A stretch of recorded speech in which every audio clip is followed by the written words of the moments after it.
اللہم صلی علی محمد وعلی آل محمد کما صلیت علی ابراہیم وعلی آل ابراہیم انکا حمید مجید۔ اللہم بارک علی محمد وعلی آل محمد کما بارکت علی ابراہیم وعلی آل ابراہیم انکا حمید مجید۔ بسم اللہ الرحمن الرحیم۔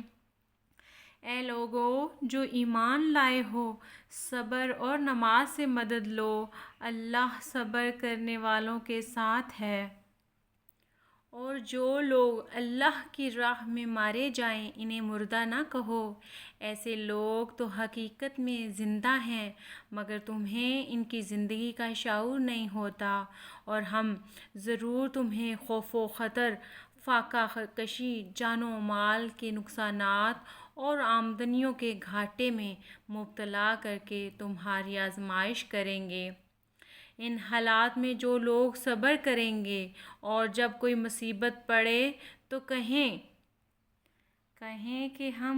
اللہ ہی کے ہیں اور اللہ ہی کی طرف ہمیں پلٹ کر جانا ہے،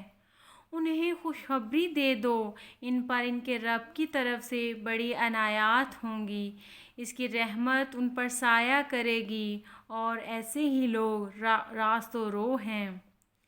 یقیناً صفا اور مروہ اللہ کی نشانیوں میں سے ہیں، لہٰذا جو شخص بیت اللہ کا حج یا عمرہ کرے اس کے لیے کوئی گناہ کی بات نہیں کہ وہ ان دونوں پہاڑیوں کے درمیان سعی کر لے، اور جو برضا و رغبت کوئی بھلائی کا کام کرے گا اللہ کو اس کا علم ہے اور وہ اس کی قدر کرنے والا ہے۔ جو لوگ ہماری نازل کی ہوئی روشن تعلیمات اور ہدایات کو چھپاتے ہیں، حالانکہ ہم انہیں سب انسانوں کی رہنمائی کے لیے اپنی کتاب میں بیان کر چکے ہیں، یقین جانو کہ اللہ بھی ان پر لعنت کرتا ہے، تمام لعنت کرنے والے بھی ان پر لعنت بھیجتے ہیں۔ البتہ جو اس روش سے باز آ جائیں اور اپنے طرز عمل کی اصلاح کر لیں اور جو کچھ چھپاتے تھے اسے بیان کرنے لگیں، ان کو میں معاف کر دوں گا، اور میں بڑا درگزر کرنے والا اور رحم کرنے والا ہوں۔ جن لوگوں نے کفر کا رویہ اختیار کیا اور کفر کی حالت ہی میں جان دی، ان پر اللہ اور فرشتوں اور تمام انسانوں کی لعنت ہے، اسی لعنت زدگی کی حالت میں وہ ہمیشہ رہیں گے، نہ ان کی سزا میں تخفیف ہوگی اور نہ انہیں پھر کوئی دوسری مہلت دی جائے گی۔ تمہارا خدا ایک ہی خدا ہے، اس رحمان اور رحیم کے سوا کوئی اور خدا نہیں ہے۔ اس حقیقت کو پہچاننے کے لیے اگر کوئی نشانی اور علامت درکار ہے تو جو لوگ عقل سے کام لیتے ہیں تو ان کے لیے آسمانوں اور زمین کی ساخت میں، رات اور دن کے مسلسل ایک دوسرے کے بعد آنے میں، ان کشتیوں میں جو انسان کے نفع کی چیزیں لیے ہوئے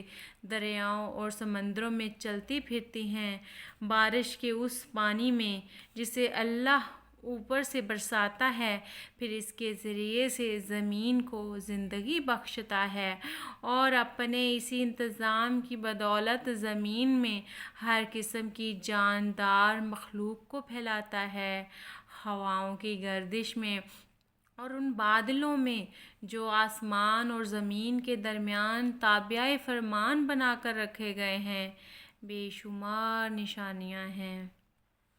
مگر وحدت خداوندی پر دلالت کرنے والے ان کھلے آثار کے ہوتے ہوئے بھی کچھ لوگ ایسے ہیں جو اللہ کے سوا دوسروں کو اس کا ہمسر اور مد مقابل بناتے ہیں، اور ان کے ایسے گرویدہ ہیں جیسی اللہ کے ساتھ گرویدگی ہونی چاہیے،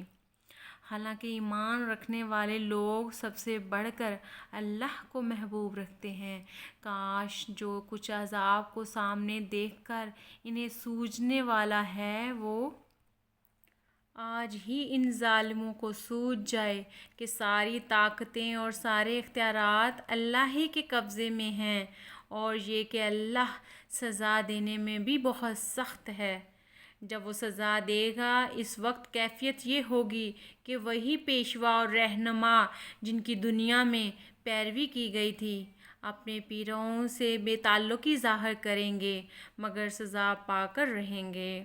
اور ان کے سارے اسباب و وسائل کا سلسلہ کٹ جائے گا، اور وہ لوگ جو دنیا میں ان کی پیروی کرتے تھے کہیں گے کہ کاش ہم کو پھر ایک موقع دیا جاتا، تو جس طرح آج یہ ہم سے بیزاری ظاہر کر رہے ہیں ہم ان سے بیزار ہو کر دکھا دیتے۔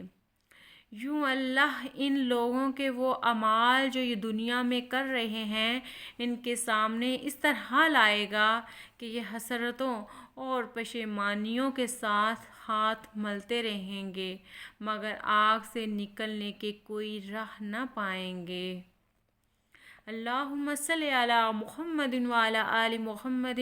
کما صلیت علی ابراہیم وعلی آل ابراہیم انکا حمید مجید۔ اللہم بارک علی محمد وعلی آل محمد کما بارکت علی ابراہیم وعلی آل ابراہیم انکا حمید مجید۔ جزاک اللہ۔